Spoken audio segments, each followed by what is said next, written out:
Go figure. Polarium stealth drops a ninja on us.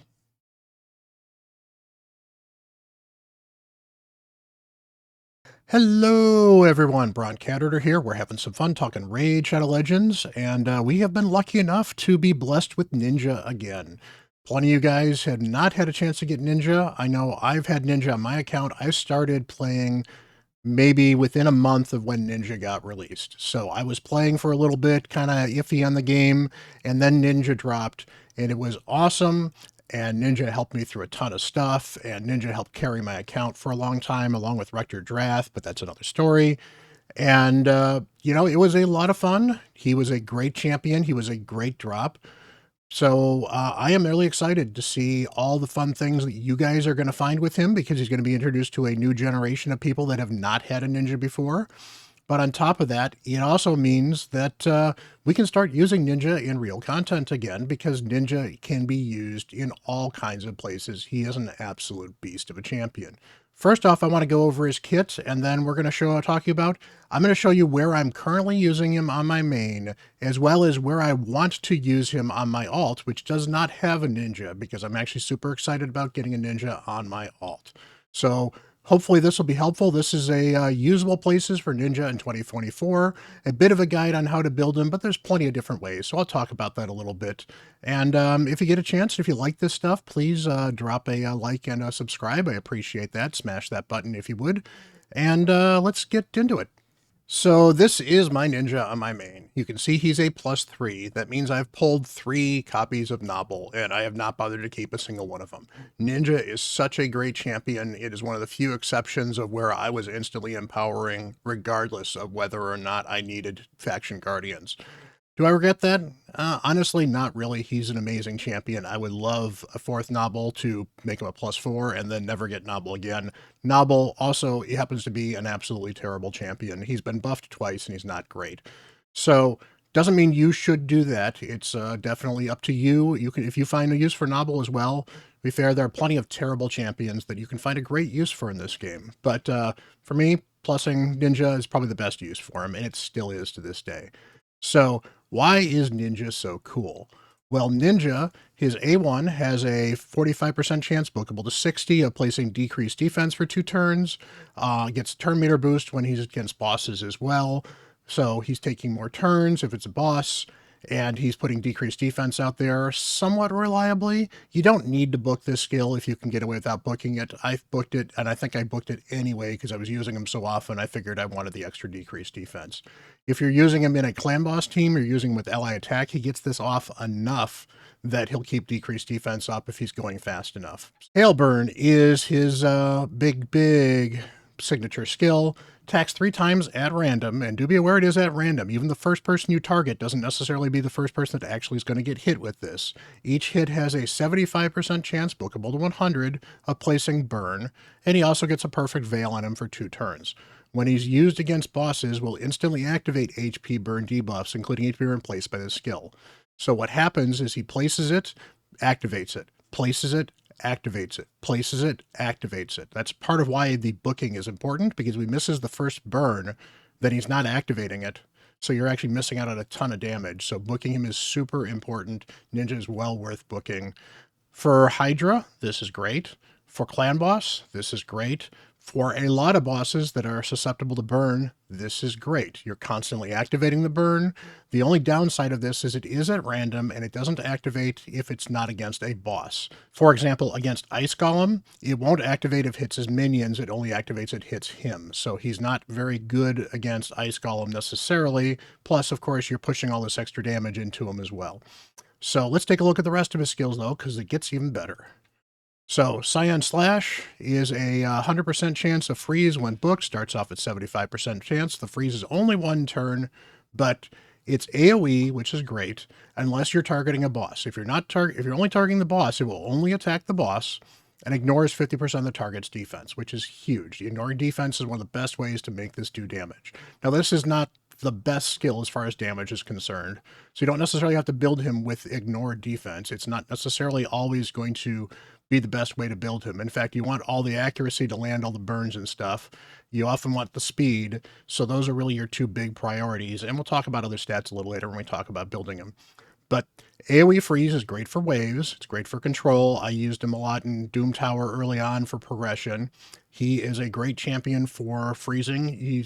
But finally, what makes him really cool, and part of why I've got him built with crit rate, is he has this escalation passive. So his attack goes up by 10% and crit damage goes up by 5% every time a single enemy is hit by all 3 of Ninja's active skills in a single round. This effect can occur multiple times against the same enemy. So basically, once he's cycled around and done all 3 of his abilities, he starts gaining additional attack and additional crit damage, and it goes up faster if he's fighting a boss. So 100% attack, this is based off of his net attack. So his attack can effectively double, and his crit damage additional 25%. Now, 25% is not huge, but crit damage is crit damage. It's pretty cool. And then again, you double your attack, you're going to do additional amounts of damage. So he can scale up. This is part of why he's absolutely nuts against the boss, because he will take several turns to get to his final stage. Basically, once you've hit with all 3 active skills, he starts hitting every single time. He starts powering up and powering up and powering it up. Now, to be fair, I don't see the math when he's actually doing stuff, and I see this process every time he does anything. So it's entirely possible this process is all the time, regardless of whether or not he's hit somebody with other things. I don't know.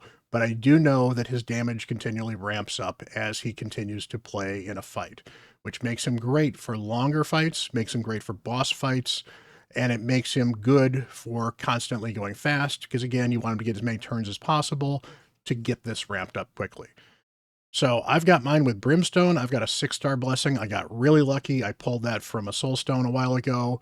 I was super ecstatic. That was great. Brimstone is still a great thing to throw on him because he's got enough accuracy that he's going to be throwing Brimstone out anyway. You're generally throwing him against bosses where you want the extra damage. And he does do some AoE stuff. So on the waves, it's not quite as reliable.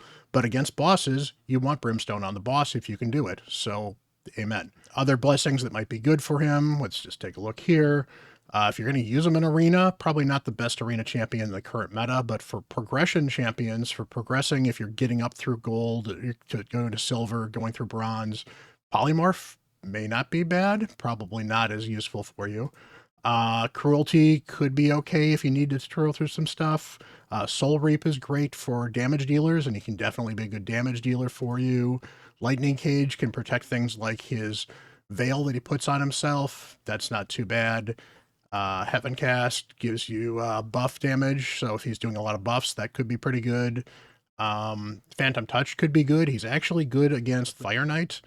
There was a lot of speed teams that used to use him against the Fire Knight. Now, there's certainly different teams now, but that triple hitter is great. And since it triple hits, he hits with the A2, which resets it, and then he can hit again with his fire. Then he can really go off against the boss. That could be good too. So Phantom Touch could be good as well. So there's a couple different blessings that could be useful for him. As far as what to build him with, as I mentioned, speed and accuracy are key. Now, I built him for the... This particular build is for the Shogun. Before I had him in the Shogun, I had him in Relentless gear, and I like Relentless gear on him. It's great because you want him taking lots of turns. Again, that plays into his kit. But we have a bunch of accuracy, we have a bunch of speed, and we've got some decent attack, full crit rate, and some crit damage. These are definitely endgame stats. People are going to struggle with this. The blessing accounts for an awful lot of it as well. As you can see, I've got the empowerment that adds a ton of stats as well. Again, this shows you how much powerful empowerment is and how much Paction Guardians can be powerful as well. So this is a lot of bonus stats that I happen to have on mine. Masteries give you some stuff. Classic Arena, obviously. Relentless is great on him as well. He doesn't always have to be this 270 speed. I probably could actually drop the accuracy by about 100 to 200 points and get some more damage on him pretty easily. You got to be careful with the Shogun team because you got to make sure his crit damage is not too high to cause a problem with my Shogun target. But overall, this is a decent build for him. You know, maybe I'll see if I can get him back in Relentless. I might be able to actually do that now, given I don't need the insane accuracy that I used to, especially considering I've got the new blessing now. So we'll see. But that is how I've got my ninja built. He does a lot of damage. He's great in all kinds of areas. Let's talk about where we use him. Okay, so one of the things I did mention is I was going to talk to you about where I want to use him on my alt. Specifically, I want to use him in Sand Devil. Right now, I'm running Godseeker and Drang. I'm running it with no food. With a 3-star blessing, it used to be a 5-star, but now with the nerfs to the Sand Devil, you can do this with a 3-star. I can run Ninja, Godseeker, and some food. Now, specifically the stats I need for that, let's go and find my Godseeker in the vault. All right, so my Godseeker for this build, 272 speed, really high speed. I don't need that. For the Ninja build, Ninja can be almost any speed, probably needs to be at least over 200 for most builds. I'd recommend 210, 220 minimum if you can do it. Faster is better, doesn't really help too much in this particular build though. Godseeker needs to be about 217 speed.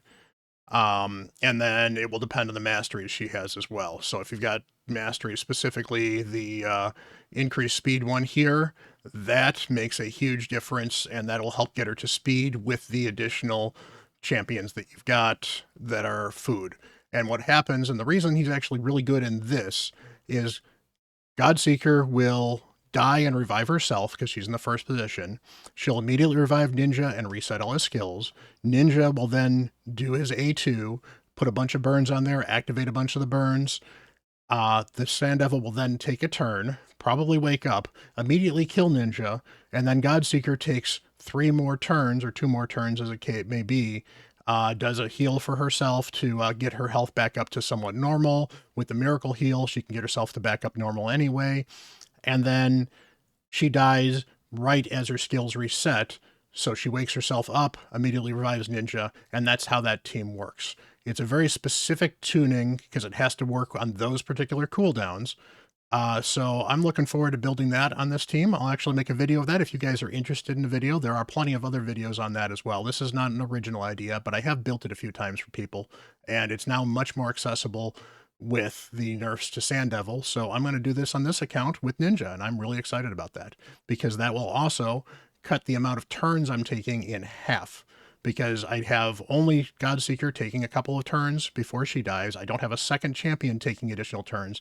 Plus Ninja, even with bad affinity, will kill this guy faster than Drang is.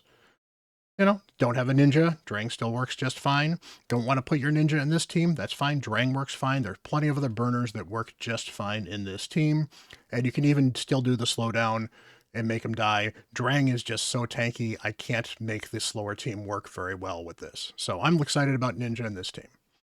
And on my ult again, to put one other team I'm going to put him in here, my Shogun team, he will fit right in with my Shogun team, and we'll replace one of the Cold Hearts right here. Nice and easy to deal with. He needs to be somewhere around 240-ish speed, but you can actually go slower with that. It's not a big deal. As long as Mithrala is the right speed, as long as everyone else is the right speed, he can be anywhere between 200 and 260 speed without really interfering with this team that much. In fact, I also use him on my main. In fact, let's go swap over to my main quickly. There we go. Nope, that's not it.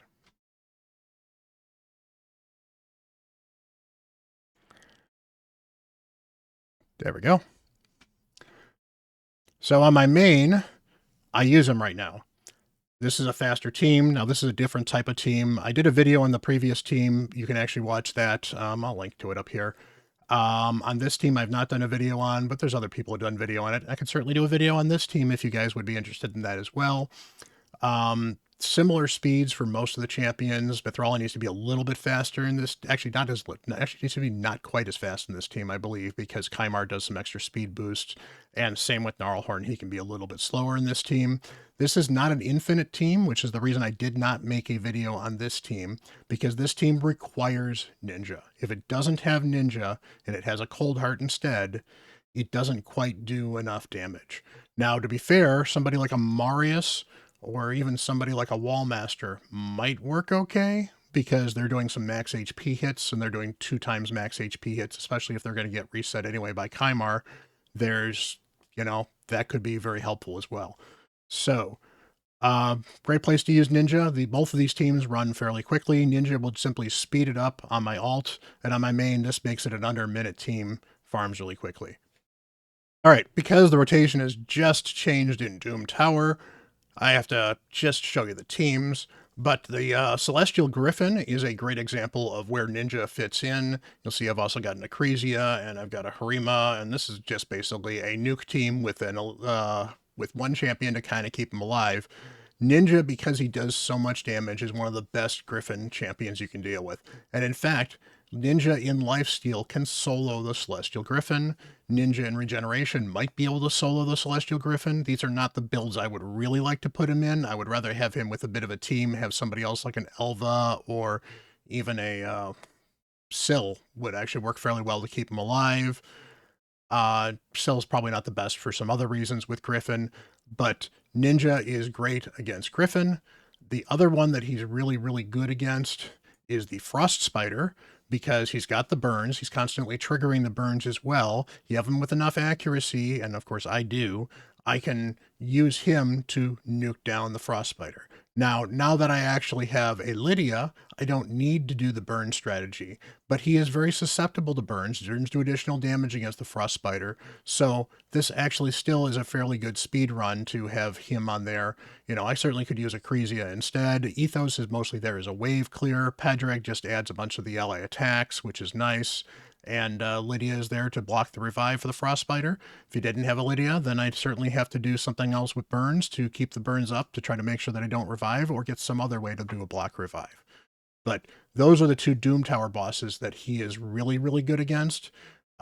He's honestly good against just about any of them. You can even use him against Magma Dragon if you can bring block buffs.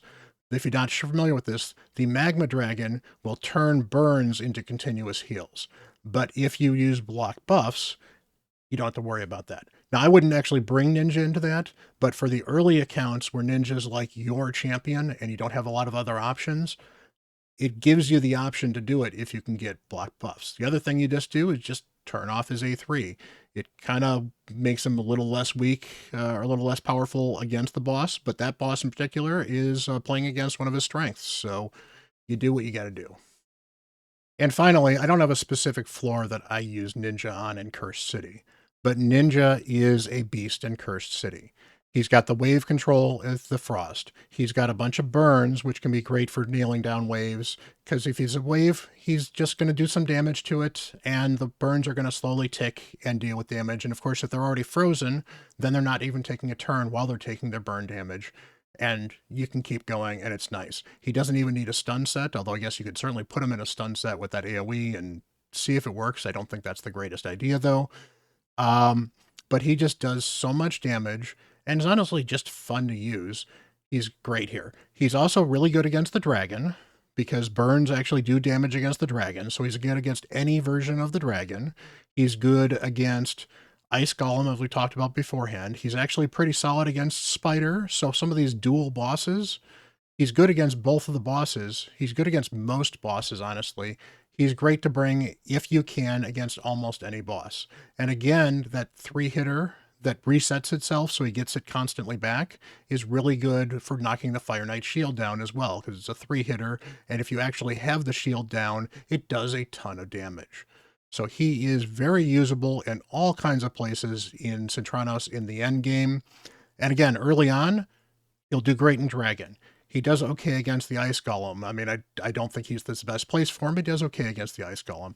If you need to, he probably could solo Minotaur with the right build. He's useful. He can clear waves fairly well. He's not the best champion for clearing waves, but he's one of the best champions for taking bosses down. And if you want to take the boss down quickly, you could use him maybe as a 2-man team in Minotaur, for example. You could campaign farm with him if you really want to, because he does do enough damage. You can campaign farm with a lot of champions, but if you're struggling for a campaign farmer and need to invest in one champion, he's a good champion to invest in for that as well. There's all kinds of fun options you can do with him. He's useful in almost everywhere in the game. He's not necessarily always the best champion in the game, but he's a lot of fun, and he's just kind of cool. So congratulations on getting your own Ninja. I hope you guys all enjoy them. I hope you enjoyed this video. I hope it was helpful to you. Definitely appreciate your time, and much love to everyone in the community. Till the next video, I'm Bront CatHerder.